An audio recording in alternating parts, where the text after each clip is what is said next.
महाभारत का युद्ध समाप्त हो चुका था। कुरुक्षेत्र की धरती खून से लाल हो गई थी। कौरवों की संपूर्ण सेना नष्ट हो चुकी थी। आचार्य, द्रोणाचार्य, भीष्म पितामह, कर्ण और दुर्योधन जैसे महाबली योद्धा अब इस संसार में नहीं थे। युद्ध की भीषणता और पराजय ने कौरव पक्ष के शेष योद्धाओं को निराश कर दिया था। उनमें सबसे अधिक क्रोध और प्रतिशोध की भावना द्रोणाचार्य के पुत्र अश्वत्थामा के हृदय में धधक रही थी। अश्वत्थामा अपने पिता की मृत्यु का बदला लेना चाहता था। उसने देखा कि कौरव पक्ष का विनाश पांडवों के कारण हुआ है और उसके गुरु द्रोणाचार्य की मृत्यु भी इन्हीं के हाथों हुई। उसने पांडवों के खिलाफ गहरी द्वेष भावना पाल ली। इसी द्वेष ने उसे इतना अंधा बना दिया कि उसने एक घोर अधर्म किया। रात के अंधेरे में पांडव पुत्रों की नींद में ही हत्या कर दी। एक रात जब पांडवों की सेना शांति से सो रही थी, अश्वत्थामा ने धृष्टद्युम्न और द्रौपदी के 5 पुत्रों की नींद में ही हत्या कर दी। ये समाचार जब द्रौपदी तक पहुंचा तो उसका हृदय शोक और क्रोध से जल उठा। उसने पांडवों से कहा, क्या यह न्याय है कि हमारे पुत्र सोते हुए मारे जाएं? मैं अश्वत्थामा का वध देखे बिना चैन नहीं लूंगी। उसके अपराध का दंड अवश्य होना चाहिए। युधिष्ठिर ने द्रौपदी को वचन दिया कि वे अश्वत्थामा को पकड़कर उसके पाप का दंड देंगे। भीमसेन का क्रोध तो और भी प्रचंड था। उसने प्रतिज्ञा की, मैं अभी जाकर अश्वत्थामा का वध करूंगा और उसके अपराध का प्रायश्चित करवाऊंगा। भीम अपने क्रोध में जलते हुए अकेले ही अश्वत्थामा को पकड़ने निकल पड़े।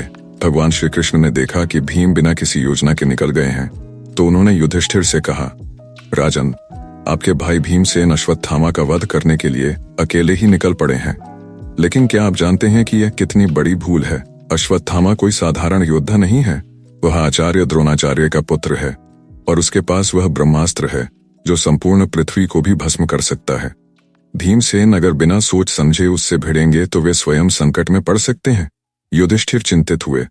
उन्होंने कहा, भगवान, अश्वत्थामा को दंडित करना आवश्यक है, लेकिन आप सही कह रहे हैं, उसकी शक्ति को समझना जरूरी है। हमें क्या करना चाहिए? कृष्ण बोले, सबसे पहले शत्रु के स्वभाव और उसकी ताकत को जानना चाहिए। केवल क्रोध में युद्ध करने से विजय नहीं मिलती। आचार्य द्रोण ने अश्वत्थामा को ब्रह्मास्त्र की शिक्षा दी थी। यह अत्यंत प्रचंड अस्त्र है। उन्होंने उसे चेताया था कि इसे बिना कारण मत चलाना, विशेषकर मनुष्यों पर तो कभी नहीं। लेकिन अश्वत्थामा का स्वभाव अस्थिर है।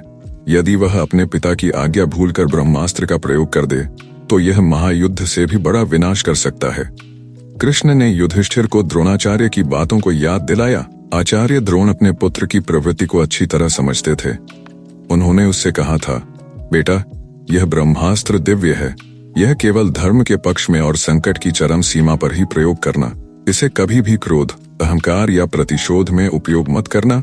यदि तुम अधर्म में इसका प्रयोग करोगे तो इसका परिणाम भयानक होगा। परंतु अश्वत्थामा क्रोध और घृणा से अंधा हो चुका है, इसलिए उसका सामना बुद्धि और धैर्य से करना।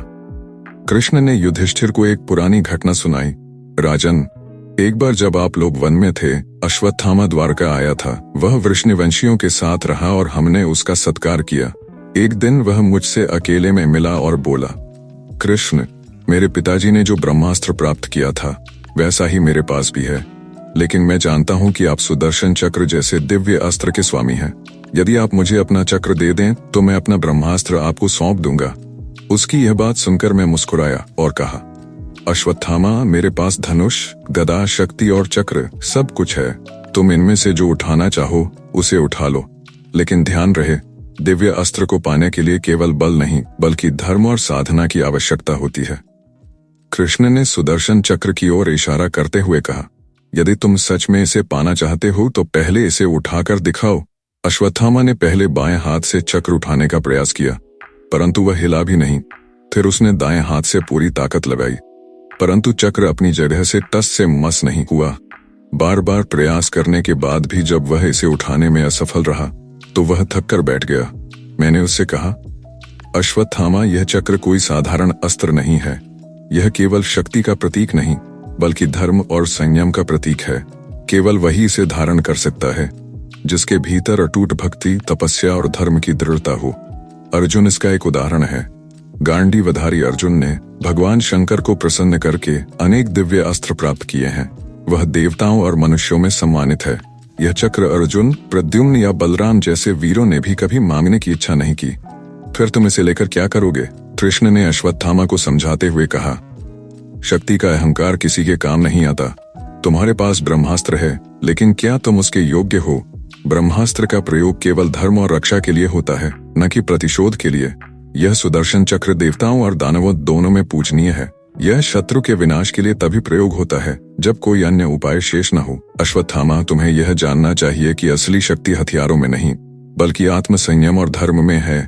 जो अपने क्रोध और अहंकार को जीत लेता है, वही सच्चा विजेता होता है।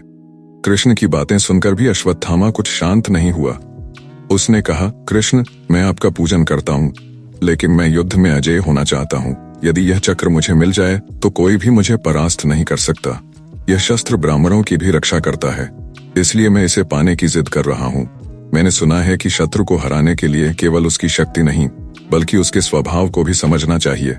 मैं इस चक्र को लेकर शत्रुओं को परास्त करना चाहता हूँ। कृष्ण ने गंभीर स्वर में कहा, अश्वत्थामा, तुम्हारी यह सोच गलत है। जो योद्धा केवल शक्ति के घमंड में रहता है, उसका अंत निश्चित है। सुदर्शन चक्र बल से नहीं उठता, यह धर्म के बल पर उठता है। इसलिए अपने मन को शुद्ध करो और धर्म का पालन करो। कृष्ण ने अश्वत्थामा को उदाहरण देते हुए कहा, देखो, अर्जुन गांडीवधारी है। उसने भगवान शंकर की कठोर तपस्या करके कई दिव्य अस्त्र पाए हैं। उसकी उंगलियों में वह शक्ति है जो देवताओं और मनुष्य दोनों में आदर पाती है। प्रद्युम्न और बलराम जैसे योद्धाओं ने भी कभी इस चक्र को पाने की इच्छा नहीं की, क्योंकि वे जानते हैं कि सुदर्शन केवल धर्म के रक्षक के हाथ में ही शोभा पाता है। तुम्हारा क्रोध तुम्हें विनाश की ओर ले जा रहा है। इस मार्ग से हट जाओ, वरना ब्रह्मास्त्र भी तुम्हारे लिए अभिशाप बन जाएगा। कृष्ण ने अंत में पांडवों को भी शिक्षा दी। शत्रु का सामना करने के लिए पहले उसके स्वभाव और उसकी चालाकी को समझना चाहिए। अश्वत्थामा के पास ब्रह्मास्त्र है, लेकिन उसका मन अस्थिर है। यही उसकी सबसे बड़ी कमजोरी है। यदि हम धैर्य और बुद्धि से काम लें, तो उसकी ताकत उसे ही नुकसान पहुंचा सकती है। युद्ध में केवल बल ही पर्याप्त नहीं है, नीति, धैर्य और धर्म ही सच्ची विजय दिलाते हैं। इसलिए शत्रु की ताकत का सम्मान करो, लेकिन उसके स्वभाव को पहचान कर उसे हराओ। महाभारत के अनुसार जब भीम क्रोध में अश्वत्थामा की ओर दौड़े, तो कृष्ण ने अर्जुन से कहा, अर्जुन, भीम अकेले चला गया है। वह अश्वत्थामा के ब्रह्मास्त्र के सामने संकट में पड़ सकता है। तुम शीघ्र उसके पीछे जाओ और उसे साथ लाओ। अर्जुन ने तब गांडीव उठाया और भीम को रोकने तथा उसका साथ देने के लिए निकल पड़े।